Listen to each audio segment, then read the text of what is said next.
자매님 안녕하십니까? 오늘 성경의 맥 세 번째 시간 갖도록 하겠습니다.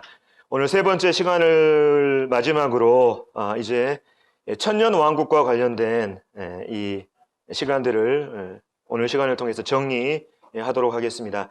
먼저 지난 시간에 저희들 교제했던 내용들 잠깐 정리하고 오늘 준비된 교제를 하도록 하겠습니다. 첫 번째 시간에 저희들이 천년 왕국에 대한 성경적인 근거를 우리가 살펴보는 시간을 가졌습니다. 그래서 느부갓네살 왕의 이 꿈에 대한 다니엘의 해석, 그리고 성경의 여러 기록들을 통해서 하나님의 세상 경영 계획 이 맨 마지막에는 그리스도께서 예루살렘에 좌정하셔서 이 땅을 통치하시고 다스리시를 이 가시적이고 정치적인 한 나라가 예비되어 있다는 것을 우리가 살펴봤습니다. 그 나라를 우리는 천년 왕국이라고 부릅니다. 두 번째 시간에는 전천년 신앙과 무천년주의라고 하는 것에 대해서 저희들 살펴봤습니다. 오늘날 로마 카톨릭 또 로마 카톨릭에서 파생된 대부분의 이 개신교도들은 문자적인 천년 왕국을 믿지 않고 바로 이 교회 시대가 천년 왕국 시대다 이렇게 말하면서 이 무천년주의를 따르고 있는 것을 우리가 보게 됩니다. 하지만 예수님의 제자들 또 초기 그리스도인들은 우리들과 같이 문자적인 이 천년 왕국을 믿었을 뿐만 아니라 천년 왕국이 시작되기 전에 예수님께서 이 땅에 재림하신다고 하는 전천년 신앙을 가지고 있었다는 것을 우리가 살펴봤습니다.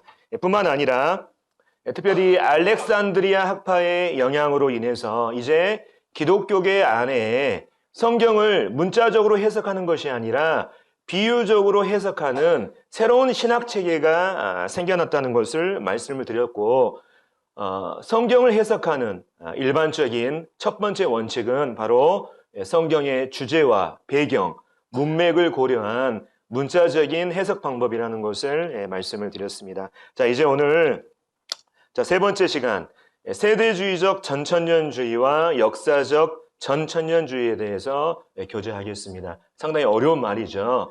신학적인 용어이긴 하지만 이 주제는 어떤 주제를 가지고 있냐면, 과연 교회가 장차 이 땅에 펼쳐질 이 환란을 겪게 되는가, 또 뿐만 아니라 천년왕국 때 이 교회가 가진 위치와 영광에 대해서 알아보는 이러한 시간이 되겠습니다. 오늘날 하나님을 믿는다고 하는 이 많은 사람들 중에서 어떤 사람들이 있냐면 이 교회, 그러니까 예수 그리스도 안에 있는 사람들도 장차 이 땅에 펼쳐질 이 7년의 이 환란을 겪고 휴거된다고 하는 이렇게 주장하는 사람들이 굉장히 많습니다. 그래서 유튜브라든지 각종 이러한 매스컴들을 보면 그렇게 주장하는 사람이 굉장히 많다고요. 그래서 이러한 부분들에 대해서 과연 성경이 무엇이라고 얘기하고 있는지 이 성경적인 해답을 우리가 찾아보는 이런 시간을 갖도록 하겠습니다. 자, 그래서 교회가 이 환란을 겪을 것인가 아니면 이 환란을 겪지 않을 것인가, 이 부분에 대한 성경적인 답을 얻기 위해서는 먼저 두 가지 날에 대한 개념 정리가 필요합니다. 그래서 이 날에 대해서 우리가 알게 될 때, 교회는 환란을 통과하지 않는구나, 환란을 겪지 않는구나, 이렇게 알 수가 있게 되는 것입니다. 그래서 성경에는 특별히 두 가지 날에 대한 이러한 설명이 있습니다. 그래서 왼쪽에 나와 있는 것처럼 그리스도의 날이라고 하는 날이 있어요. 휴거와 관련된 말입니다. 뿐만 아니라 오른쪽에 있는 것처럼 주의 날이라고 하는 날이 있어요. 이 주의 날은 구약 성경에 여호와의 날이라고 이렇게 기록이 되어 있습니다. 그래서 주의 날이나 여호와의 날, 똑같이 영어로 The Day of the Lord, 이렇게 이 영어로 똑같은 이렇게 표현으로 기록되어 있는 걸 보게 되는데 같은 날이에요. 그래서 이 그리스도의 날과 주의 날을 명확히 구분하게 될 때 우리가 이제 이 교회가 가진 위치라든지 장차 이 환란을 통과하게 될 것인지 말 것인지에 대한 분명한 해답을 우리가 얻게 됩니다. 자, 그러면 이 두 가지 날에 대한 이런 부분들을 살펴보겠습니다. 자, 먼저 1990년대에 있었던 유명한 사건 하나를 제가 소개를 해드리겠습니다. 다들 이거 다 기억하시죠? 좀 연세 있으신 분들은.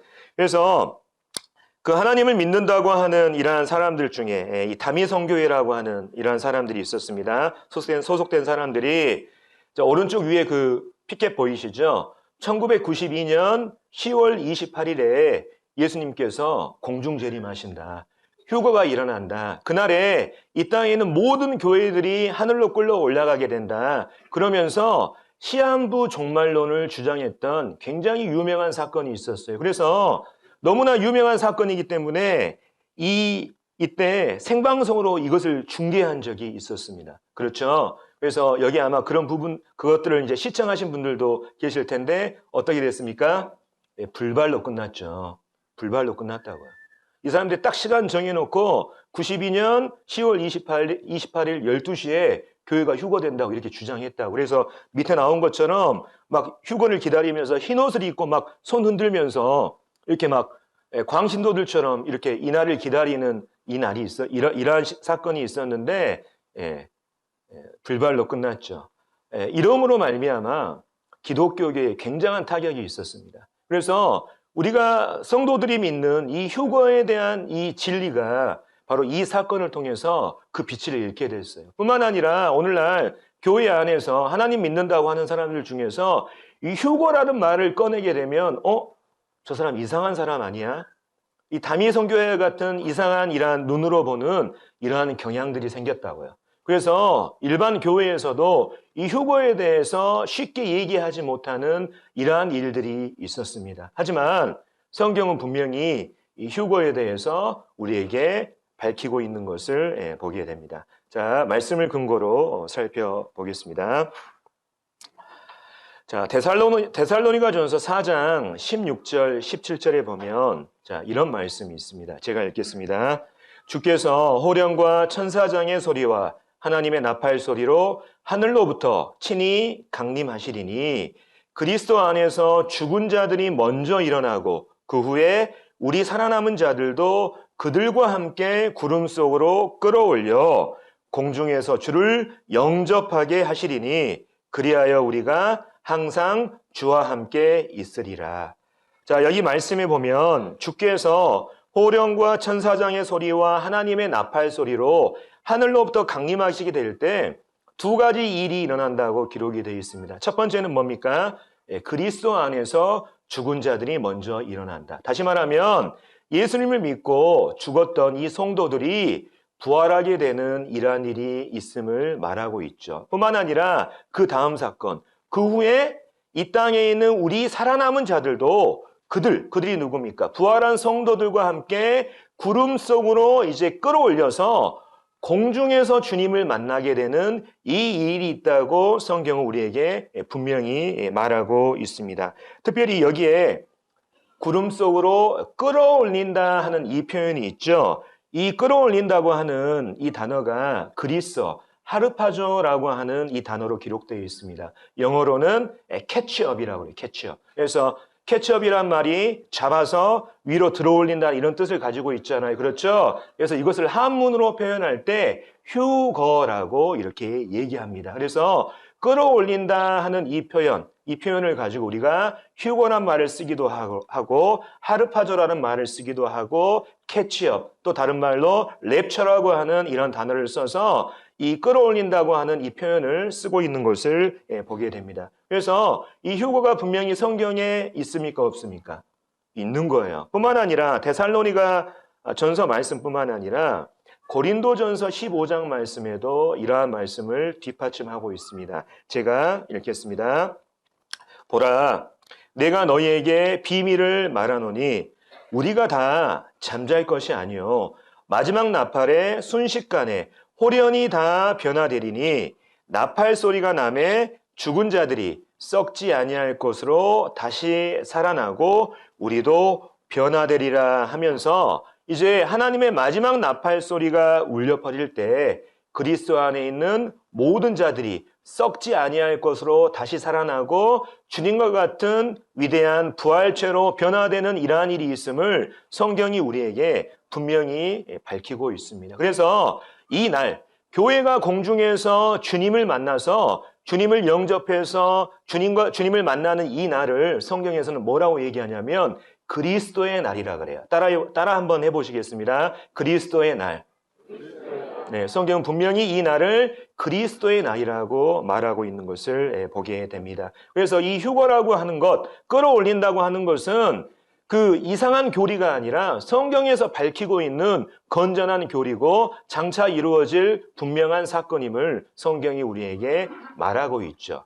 그래서 지금까지 우리가 그리스도의 날, 이 휴거와 관련된 말씀들을 살펴봤는데 이 그리스도의 날뿐만 아니라 주의 날이라고 하는 이 날이 있어요. 이 날은 쉽게 얘기하면 이 땅에 펼쳐지는 심판의 날이에요. 그러니까 불신자들이 지옥으로 가서 지옥에서 심판받는 이 날이 아니라 이 세상 마지막에 이 땅에 펼쳐질 하나님의 진노의 심판에 관한 그 날이 바로 이 주의 날이에요. 그래서 구약 성경부터 신약 성경까지 이 주의 날, 여호와의 날과 관련된 단어가 약 한 75번 이상 이렇게 기록이 되어 있습니다. 그래서 성경에 70번 이상 기록됐다고 하는 것은 이 날이 굉장히 하나님 편에서는 굉장히 중요한 날이라고 하는 것을 우리에게 보여주고 있거든요. 그래서 그러한 날들에 대한 이 성경 기록을 한번 살펴보겠습니다. 자, 구약 성경이 여호와의 큰 날이라고 하는 이 날이 기록되어 있습니다. 자, 제가 읽겠습니다. 여호와의 큰 날이 가깝도다. 가깝고도 빠르도다. 여호와의 날의 소리로다. 그날은 분노의 날이요 환난과 고통의 날이요 황폐와 패망의 날이요 캄캄하고 어두운 날이요 구름과 흑암의 날이요 내가 사람들에게 고난을 내려 맹인같이 행하게 하리니 이는 그들이 나 여호와께 범죄하였음이라. 또 그들의 피는 쏟아져서 티끌같이 되며 그들의 살은 분토같이 될지라. 이 온 땅이 여호와의 질투의 불에 삼켜지리니 하면서 스바냐서 1장 14절부터 18절까지 바로 이 땅 마지막에 임하게 될 여호와의 이 질투의 불에 이 땅이 심판받는 이 여호와의 큰 날이 있다는 것을 성경이 우리에게 말하고 있습니다. 이것은 지옥의 심판을 말하는 게 아니에요. 자, 뿐만 아니라 예수님께서도 이 땅에 계실 때 큰 환난에 대해서 말씀하셨던 것을 보게 됩니다.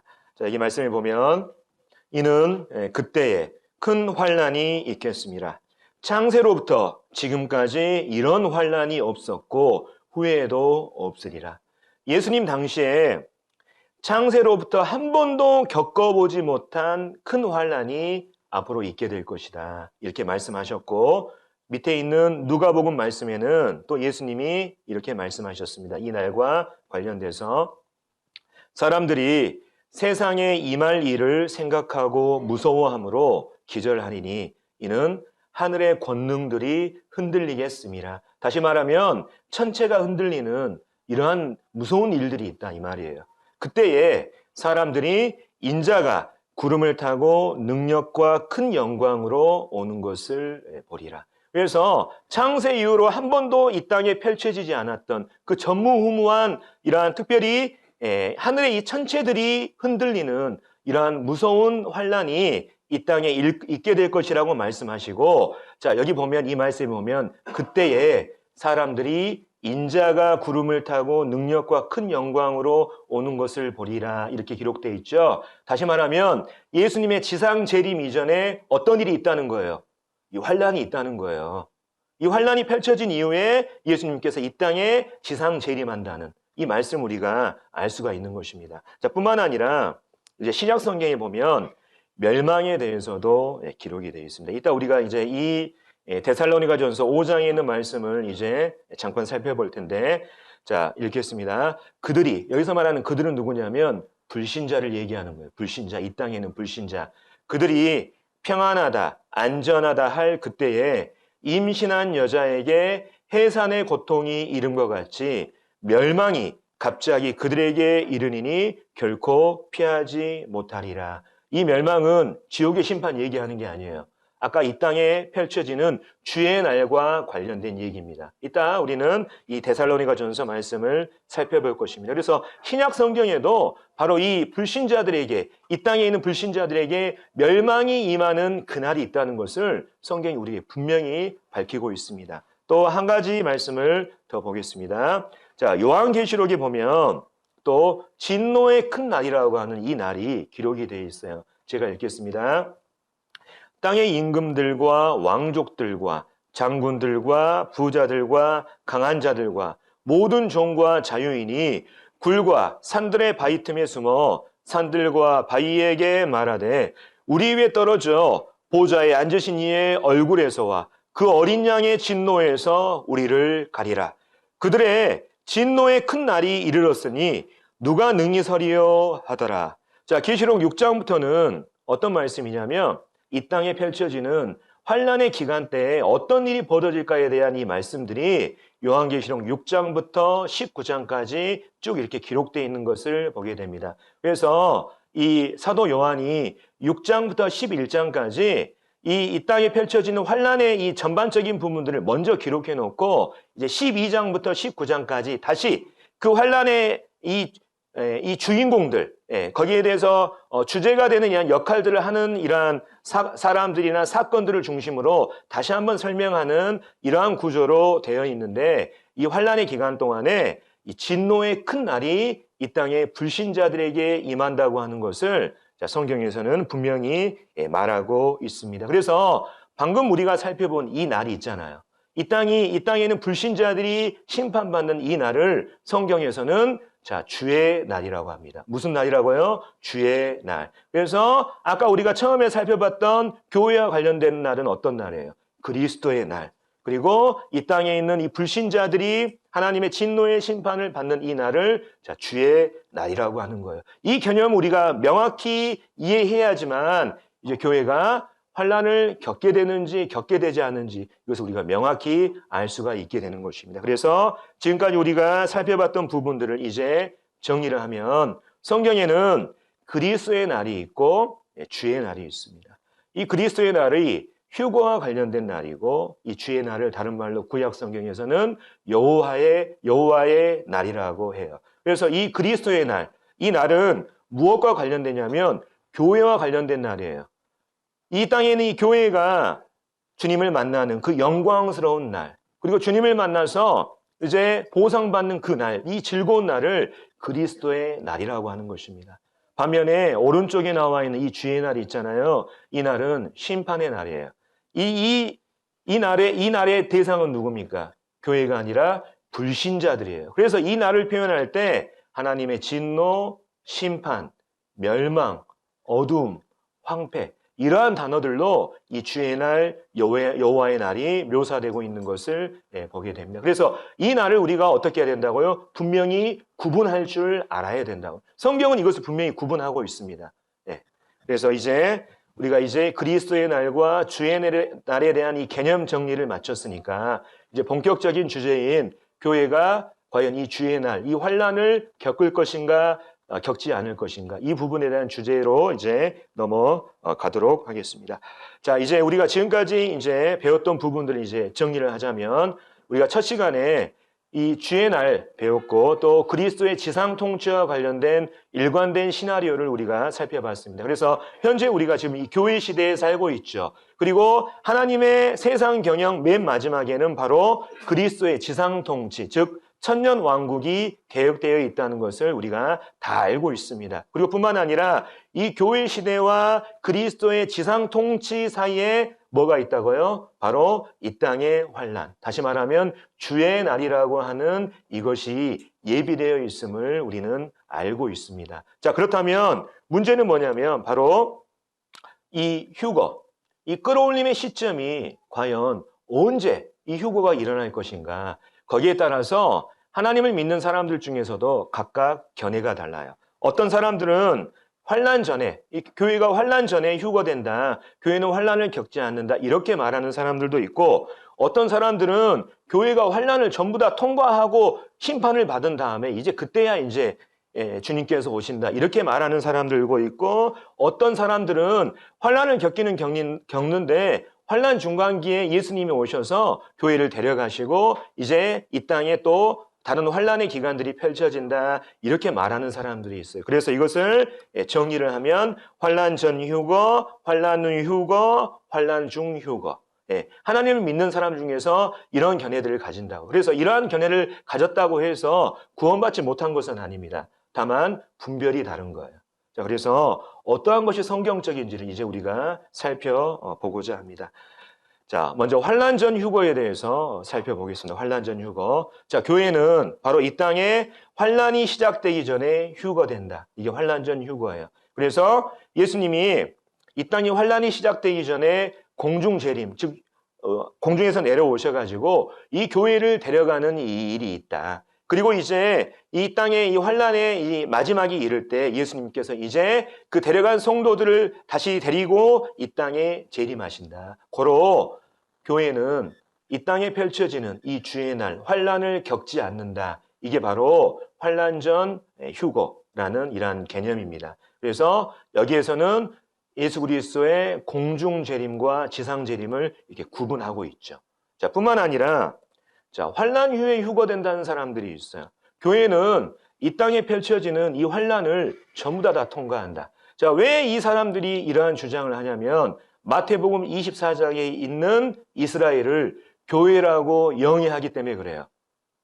이제 나중에 저희들이 마태복음 이렇게 강의하게 될 때, 공부하게 될 때 이 부분을 이제 살펴보겠습니다만 교회를 이스라엘을 교회로 영예하고 비유 해석하기 때문에 마태복음 24장 예수님이 환난에 대해서 말씀하셨는데 그 환난에 교회가 있지 않냐? 교회가 영적 이스라엘인데 그러면서 교회가 환난을 겪는다고 이렇게 말한다고요. 그러면서 자, 이 사람들은 교회를 위한 특별한 그리스도의 공중재림, 휴거는 없다. 휴거는 없고 그냥 이 땅의 환난 마지막 날에 이제 예수님께서 이제 지상에 재림하신다. 자, 이러한 견해를 펼치는 사람들이 있습니다. 네.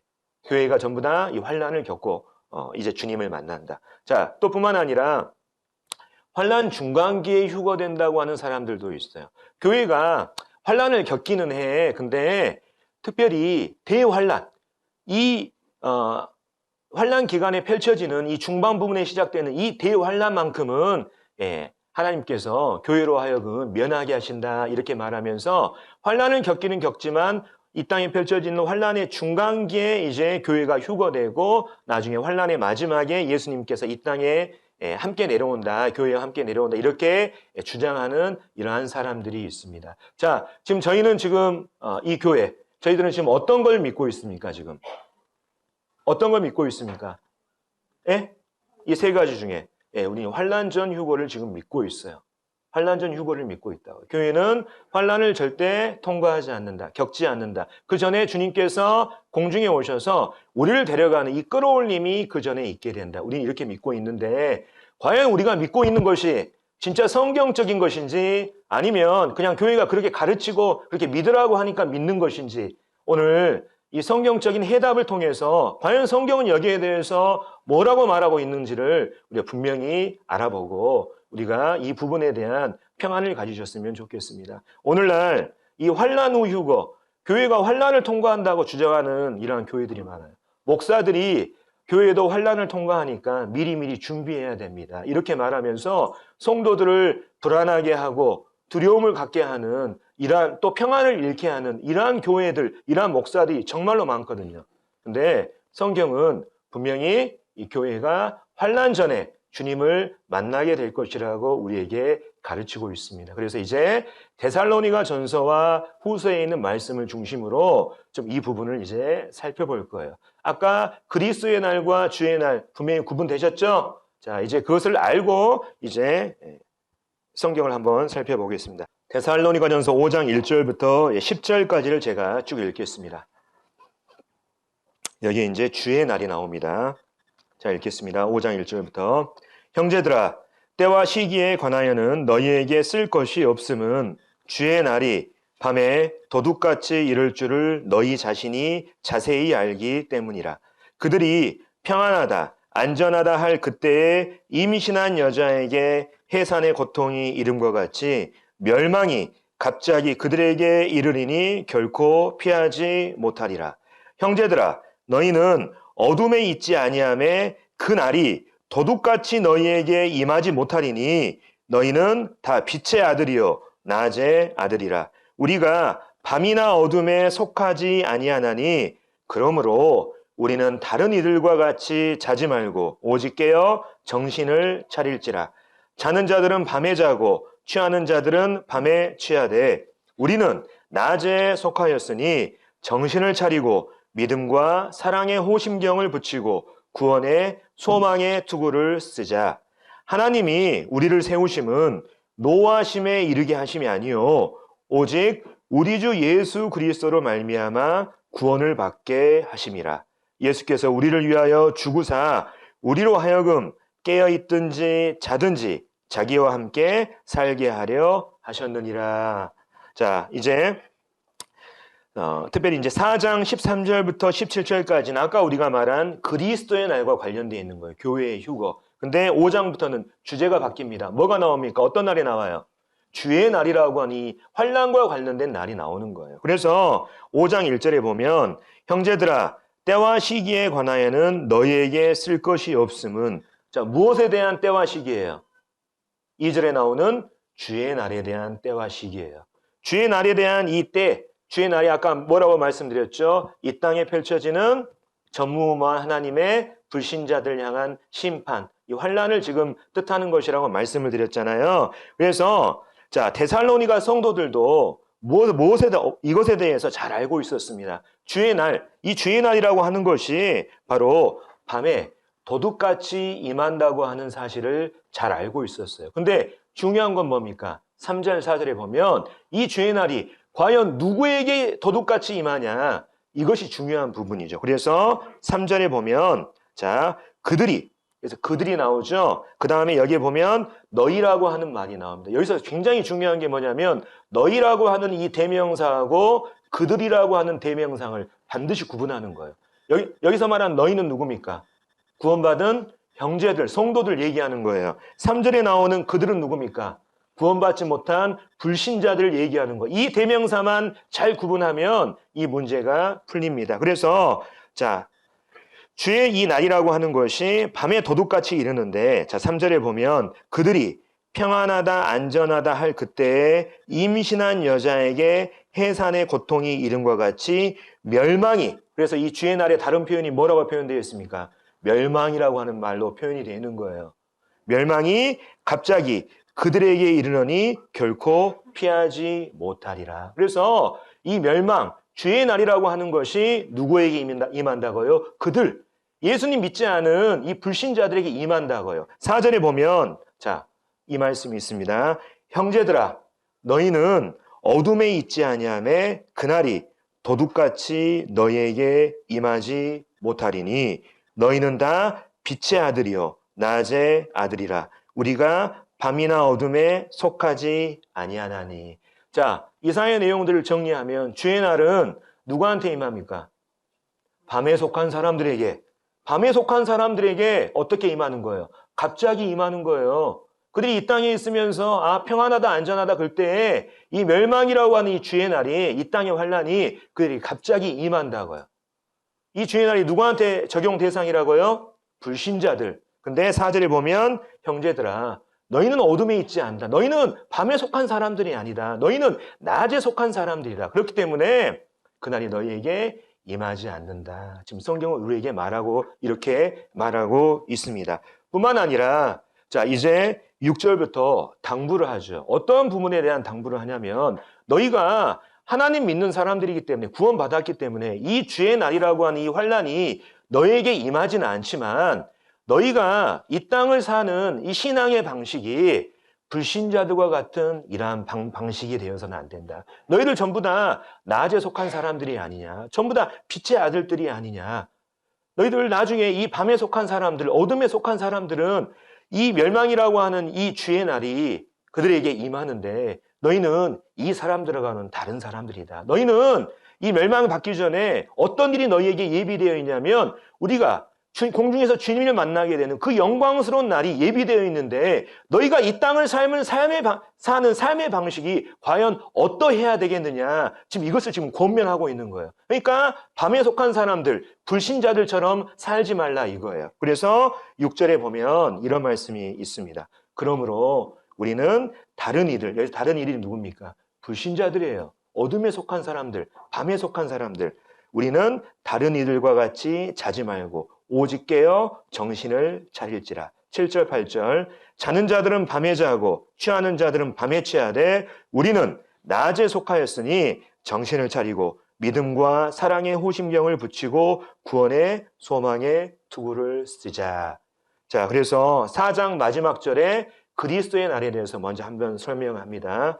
5장 1절에 주의 날, 이 땅에 펼쳐질 환난에 대해서 소개하면서 너희는 낮에 속한 사람들이고 빛의 아들이기 때문에 이 날하고는 상관이 없다. 하지만 너희들에게는 장차 4장 마지막 절에 말한 것처럼 영광스러운 이 그리스도의 날에 대한 이 계획이 하나님께 있다.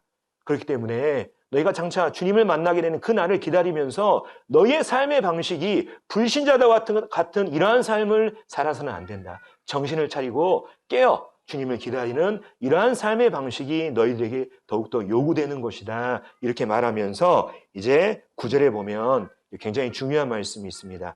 자, 여기 앞에 보시면서 9절 말씀을 함께 읽겠습니다. 자, 하나님이, 자, 시작.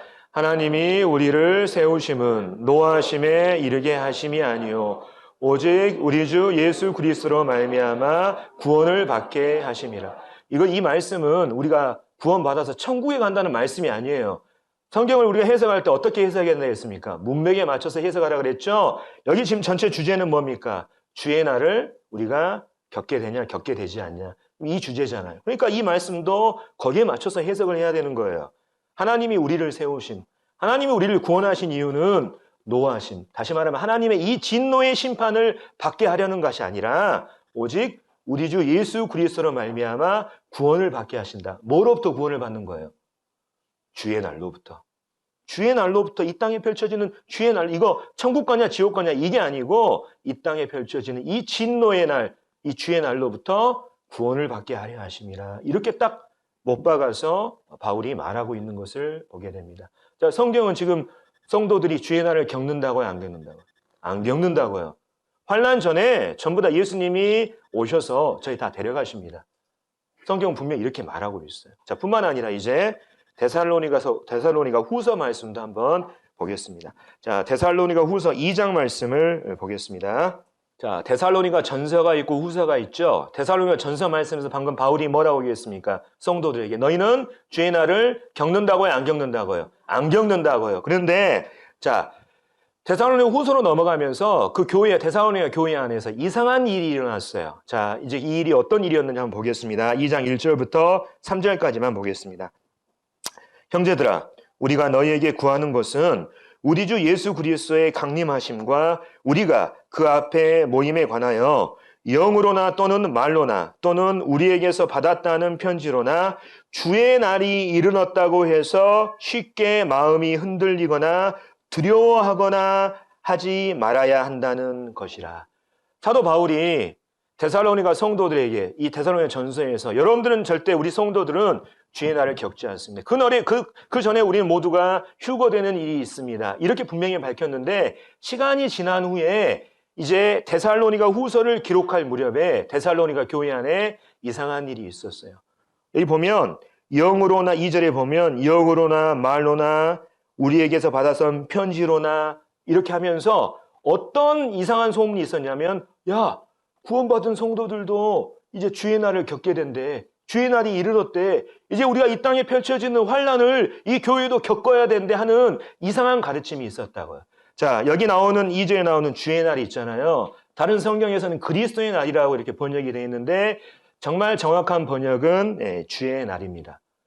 성도들이 아까 말한 것처럼 그리스도의 날은 어떤 날이에요?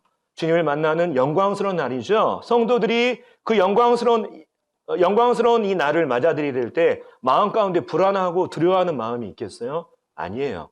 주의 날이 정확한 표현입니다. 이제 이거는 나중에 또 기회가 되면 말씀을 드리고, 그래서 이 데살로니가 교회 안에 이 성도들 어렵게 하고 불안하게 하는 이 주의 날과 관련된 잘못된 가르침들이 있었다. 그렇기 때문에 바울이 이제 시간을 내서 데살로니가 후서에 이렇게 이 주의 날에 관해서 다시금 설명하고 있는 것을 보게 됩니다. 그래서 자, 2장 2절 3절을 보면 자, 오늘날, 자, 여기 보십시오. 자, 주의 날이 이르렀다고 해서 쉽게 마음이 흔들리거나 두려워하거나 하지 말아야 한다는 것이라. 누가 어떻게 하여도 너희가 미혹되지 말라. 그러니까 성도들이 주의 날을 겪는다고 하는 이 가르침은 어떤 가르침이에요? 성도들을 미혹하는 가르침이라고요. 여기 나와 있잖아요. 누가 어떻게 하여도 너희가 어떻게 되지 말라. 미혹되지 말라. 교회가 환난을 통과한다. 주의 날을 겪는다고 하는 이것은 뭐냐면 성도들을 불안하게 하고 두려워하게 하고 평안을 잃게 하는 미혹의 가르침이라 이거예요. 지금 바울이 지금 이렇게 얘기하잖아요. 그러한 말들은 전부 다 성도들을 미혹해 하는 가르침이다.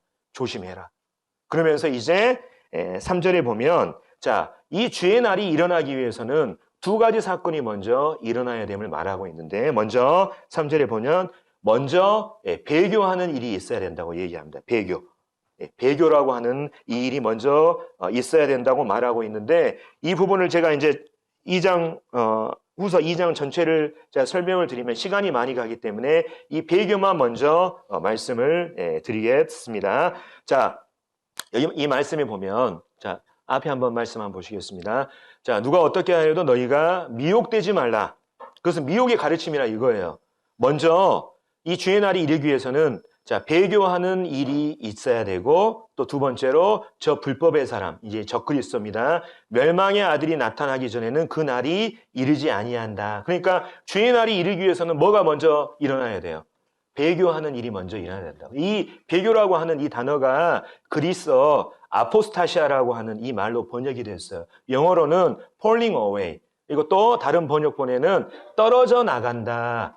그러니까 이 배교라는 말을 그냥 이 아포스타시아라는 말을 우리말로 옮기는 과정에서 배교. 그러니까 예수님을 믿었던 사람들이 예수님을 배반하는 일이 일어난다. 이렇게 우리가 표현하는데 원래 이 단어 아포스타시아의 원래 의미는 뭐냐면 어떤 무엇인가가 다른 것으로부터 이것으로부터 이탈하는 것, 이것을 말하는 말이에요. 아포스타시아. 그래서 다른 성경에서는 이것이 떨어져 나간다. 영어로는 falling away라고 하는 이 단어로 쓰여져 있다고요. 그래서 이 배교라고 하는 아포스타시아란 말은 우리말로 이제 배교라고는 돼 있지만 실은 이게 교회가 세상으로부터 떨어져 나가는 것을 말하는 거예요.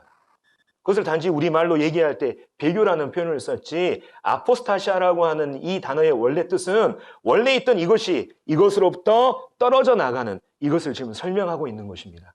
아포스타시아. 그래서 이 말은 이 아포스타시아라고 하는 단어는 바로 교회의 이 휴거에 관련된 단어예요. 그래서 이 주의 날이 있기 위해서는 뭐가 먼저 있어야 된다고요? 아포스타시아. 교회가 세상으로부터 떨어져 나가는 이 일이 먼저 있어야 된다. 그러니까 교회는 이 주의 날을 겪습니까? 안 겪습니까? 안 겪는 거예요. 그 전에 먼저 주의 날이 있기 전에 아포스타시아라는 이 사건이 먼저 발생한 다음에 이 땅에 환란이 일어나는 것입니다. 지금 이 말씀 이해되시죠? 예, 그렇기 때문에 이제 자, 이것과 관련돼서 2장 13절부터 15절까지 제가 쭉 읽겠습니다. 2장 13절부터 15절. 주께서 사랑하시는 형제들아, 우리가 항상 너희에 관하여 마땅히 하나님께 감사할 것은 하나님이 처음부터 너희를 택하사 성령의 거룩하게 하심과 진리를 믿음으로 구원을 받게 하심이니 이를 위하여 우리의 복음으로 너희를 부르사 우리 주 예수 그리스도의 영광을 얻게 하려 하심이니라. 그러므로 형제들아, 굳건하게 서서 말로나 우리의 편지로 가르침을 받은 전통을 지키라. 자, 여기 보면 14절에 보면 이를 위하여 우리의 복음으로 너희를 부르사 우리 주 예수 그리스도의 영광을 얻게 하려 하심이니라. 자, 이 말씀은 지금 계속해서 이 주의 날과 관련된 말씀이에요. 2장의 문맥 전체가 지금 주의 날에 대해서 지금 설명을 하고 있잖아요. 자, 하나님께서 복음을 통해서 우리를 부르신 이유는 뭐냐면 여기 나와 있는 것처럼 예수 그리스도의 영광을 얻게 하시는 거예요. 자, 아까 말한 것처럼 주의 날은 누구에게 해당되는 것입니까? 하나님 믿지 않은 불신자들에게 해당되는 거죠. 자, 생각을 해보십시오. 예수님의 피로 구원받은 성도들이 불신자들에게 해당되는 이 주의 날을 겪고 심판을 통과하고 심판을 겪게 되는 것은 그야말로 수치스러운 일이에요. 우리가 전부 다 예수님 안에 있는 자들이고 구원받은 사람들인데 이 땅에 펼쳐지는 불신자들에게 해당하는 그러한 심판을 겪고 통과한다는 이 자체가 이 교회로서는 정말로 수치스러운 일이라고요. 그렇기 때문에 하나님께서는 13절에 우리의 복음을 통해서 우리를 부르신 이유는 너희가 그 주의 날, 그 수치스러운 이런 것들을 당하게 하려고 하신 것이 아니라 예수 그리스도의 영광을 너희가 얻게 하려 하시는 것이다. 자, 이렇게 말하고 있는 것을 보게 됩니다. 그러면서 15절에 보면 그러므로 형제들아 굳건하게 서서 말로나 우리의 편지로 가르침을 받은 뭘 지키라고요? 전통을 지키라. 이 전통이 뭐예요? 데살로니가전서 4장 5장에 나와 있잖아요. 장차 교회에게는 주님을 만나는 영광스러운 일이 예비되어 있고 교회는 결코 주의 날, 이 땅의 환난을 겪지 않는다는 그 전통을 너희들이 지키라 이 말이에요. 지금 이 부분이 이해되십니까? 그렇기 때문에 교회는 어떤 사람들이 말하고 주장하는 것처럼 이 땅에 펼쳐지는 불신자들에게 해당하는 이 환난, 이 심판을 겪습니까? 안 겪습니까? 안 겪는 거예요. 그 전에 휴거돼서 주님을 만나게 되는 이 영광스러운 일이 있는 것입니다. 그래서 교회가 뭐 환난을 통과한다, 환난을 다 겪는다 이러한 가르침은 성도들을 불안하게 하고 그 평안을 잃게 만드는 미혹의 가르침이라고 사도 바울이 우리에게 분명히 말하고 있는 것을 보게 됩니다. 자, 특별히 이제 시간이 있으면 제가 계시록에 있는 24 장로들에 대한 이 부분도 교제하고자 하는데 좀 시간 관계상 이 부분은 생략하고 다음에 기회 되면 하겠습니다. 자, 그렇다면 자, 우리가 지금까지 살펴본 것처럼 환난 전 휴거, 환난 후 휴거, 환난 중 휴거. 자, 성경적인 답은 어떤 것입니까? 이거예요. 이거라고요. 성경적인 답은 바로 우리가 환난을 겪지 않고 자, 주님을 만나고 장차 주님께서 이 땅을 통치하시러 내려오는 그날에 주님과 함께 내려오는 이것이 바로 성경적인 해답입니다. 그렇다면 우리가 이제 이 땅에 환난이 펼쳐질 때, 다시 말하면 다니엘이 말하는 이 다니엘의 마지막 70번째 이래가 이 땅에 펼쳐지게 될 때 과연 교회는 어떻게 있냐? 자, 이 부분에 대한 부분도 이제 상당히 궁금하시잖아요. 그래서 이 부분도 설명을 해드리겠습니다. 이 땅에 환난이 펼쳐지기 전에 우리는 전부 다 주님을 만납니다. 주님을 만나서 주님과 같은 영광스러운 몸으로 변화되는 일이 있죠. 그 후에 이제 우리에게 어떤 일이 있냐면 고린도후서 5장 10절에 보면 자, 시간이 있으니까 이건 한번 찾아보겠습니다. 고린도후서 5장 10절을 한번 보겠습니다. 고린도후서 5장 10절 290페이지 신약 제가 읽겠습니다. 이는 우리가 다 반드시 그리스도의 심판대 앞에 나타나게 되어 각각 선악간에 그 몸으로 행한 것을 따라 받으려 함이라. 자, 그리스도의 심판대라고 하는 이 단어가 있습니다. 장차 성도들이 주님을 만나서 주님 앞에 우리가 행한 대로 보상을 받는 그 날이 그 계획이 성경은 예비되어 있다고 말하고 있죠. 근데 자, 고린도후서에서 또 다른 이제 성경의 다른 말씀에서도 분명히 이 그리스도의 심판대에서 말하고 있는데 자, 요한계시록 4장 5장에 보면 자, 아까 말한 것처럼 6장부터 뭐가 펼쳐진다고요? 이 땅에 환난이 펼쳐진다. 근데 요한계시록 4장 5장에 보면 하나님의 이 보좌에 둘러싸여서 이 하나님을 예배하는 다른 하나님의 보좌를 중심으로 다른 24 장로들이 보좌에 앉아서 하나님을 예배하는 이 장면이 나와 있습니다. 24 장로. 이 장로들이 흰 옷을 입고 머리에 면류관을 써서 하나님께 예배드리는 이 장면이 나와 있어요. 자, 24라고 하는 이 말은 어떤 뜻을 가지고 있냐면 구약시대 다윗이 이스라엘의 제사장 체계를 세울 때 24 바녀를 따라 이 제사장을 만들었어요. 그러니까 24라고 하는 말은 제사장 숫자예요. 자, 그 다음에 장로는 어떤 사람들입니까?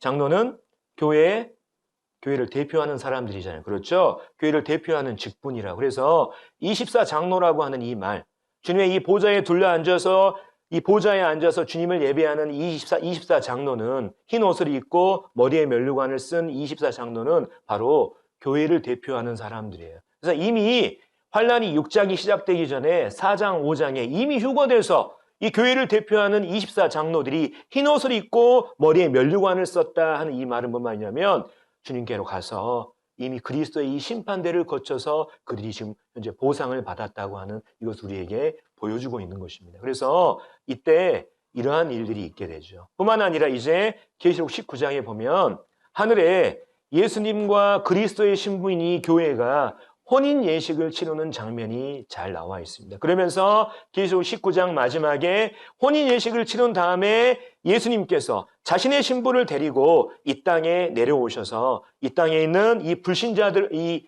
세상에 있는 지상의 통치 체계를 하나님께서 붕괴시키시고 이제 20장에 이르러서 그분의 이 새로운 나라를 건설하시는 이 장면이 계시록 19장, 20장에 잘 나와 있죠. 그래서 이 19장에 나와 있는 것처럼 이제 어린 양의 혼인 예식이라고 하는 이 예식이 이제 천상에서 있게 되는 거예요. 그래서 이 땅에 펼쳐지는 이 7년의 환란, 다니엘의 마지막 70일에 이 땅에 있는 이 전무후무한 이 환란이 펼쳐지게 될 때 바로 이 교회는 천상에서 주님의 이 그리스도의 심판대를 거쳐서 보상을 받고 또 주님과 이 혼인 예식을 치르는 이 장면이 성경에는 기록되어 있는 것을 보게 됩니다. 자, 그렇다면 이제 가장 중요한 교회가 가진 위치에 대해서 우리가 생각해 보면 좋겠습니다. 자, 교회는 그리스도의 몸이에요.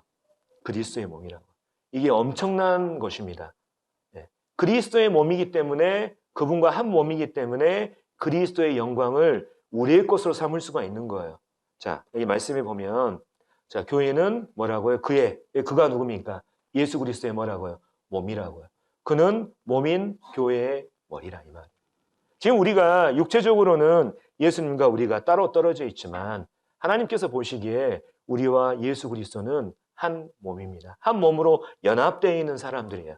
그러면 이 진정한 연합이 언제 일어납니까? 장차 우리가 공중에서 주님을 만나게 되는 그 날에 진정한 연합이 이루어지는 거예요. 그래서 아까 우리가 살펴본 데살로니가 4장 16절 17절 말씀해 보면 주께서 호령과 천사장의 소리와 하나님의 나팔 소리로 하늘로부터 친히 강림하시리니 그리스도 안에서 죽은 자들이 먼저 일어나고 그 후에 우리 살아남은 자들도 그들과 함께 구름 속으로 끌어올려 공중에서 주를 영접하게 하시리니 그리하여 우리가 항상 주와 함께 있으리라. 이 날 이후에 우리 어떻게 된다고요? 항상 주님과 함께 있는다고요. 주님과 진정한 연합이 이제 주님께서 우리를 데려가실 때 이루어지는 것입니다. 그래서 교회가 가진 위치가 바로 이런 거예요. 뿐만 아니라 교회가 가진 위치를 한마디로 설명하면 왕의 위치예요. 왕의 영광. 고린도서 5장 2절 보면 성도가 세상을 판단할 것을 너희가 알지 못하느냐. 세상도 너희에게 판단을 받는다. 그래서 판단한다는 말은 어떤 말이냐면 다스린다 이 말이에요.